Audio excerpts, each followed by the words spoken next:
Long time ago in China, there lived a poor boy whose name was Aladdin. Aladdin lived with his mother. One day a rich and distinguished-looking man came to their house and said to Aladdin's mother, "I am a merchant from Arabia and want your son to come with me. I will reward him handsomely." Aladdin's mother instantly agreed. Little did she know that the man, pretending to be a rich merchant, was in reality a magician. Next day, Aladdin, having packed his belongings, left with the merchant. After many hours of traveling, the merchant stopped. Aladdin too stopped, surprised that they should stop in such a desolate spot. He looked around. There was nothing in sight for miles. The merchant pulled out some colored powder from his pocket and threw in the ground. The next instant, the whole place was filled with smoke. As the smoke cleared, Aladdin saw a huge opening in the ground. It was a cave. The merchant turned to Aladdin and said, "I want you to go inside this cave. There will be more gold than you have ever seen. Take as much as you want. You will also see an old lamp. Please bring that back to me. Here, take this ring. It will help you." Aladdin was very suspicious, but decided to do as was told. He lowered himself into the cave, thinking all the while that it would be difficult to climb out without help. Aladdin entered the cave, and just like the merchant had said, saw gold, jewelry, diamonds, and other valuables. He filled his pockets. When this was done, he looked for the lamp. It was lying in the corner, full of dust and dirty. He picked it up and ran to the cave's opening and shouted to the merchant, "I have your lamp. Can you please pull me out?"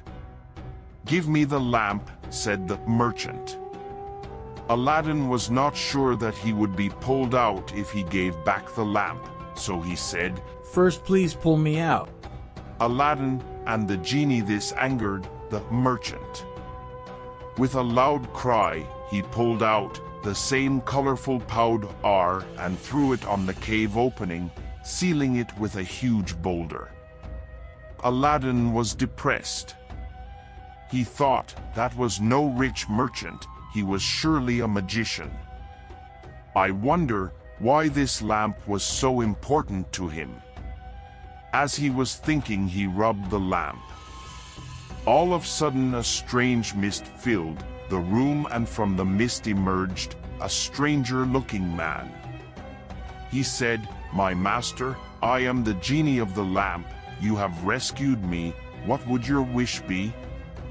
Aladdin was scared, but he said in quivering voice, "Take me back home." And the next moment, Aladdin was home hugging his mother. He told her of the magician and the lamp. Aladdin again summoned the genie.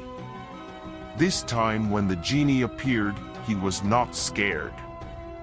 He said, "Genie, I want a palace, not an old hut." Again, to Aladdin and his mother's amazement, in front of them was a magnificent palace. Time passed. Aladdin married the Sultan's daughter and was very happy.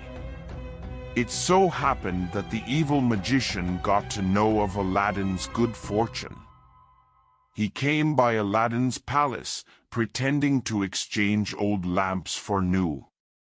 The princess, Aladdin's wife, not knowing the value of the lamp to Aladdin, called out to the magician to wait. As soon as the magician saw the lamp, he grabbed it from the princess' hand and rubbed it. The genie appeared. "You are my master and your wish is my command," he said to the magician. "Take Aladdin's palace to the great desert far away from here," ordered the magician. When Aladdin came home, there was no palace and no princess. He guessed it must be the evil magician who had come to take revenge on him. All was not lost. Aladdin had a ring that the magician had given to him. Aladdin pulled out that ring, rubbed it.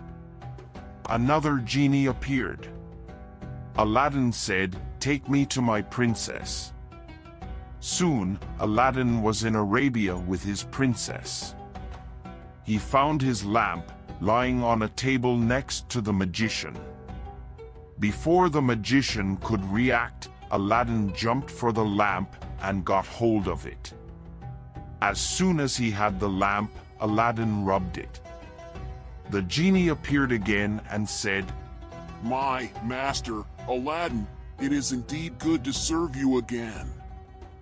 What is it that you wish? I want you to send this magician to another world so that he never harms anybody. said Aladdin. Aladdin's wish was carried out. The evil magician disappeared forever. The genie carried Aladdin, the princes, and the palace back to China.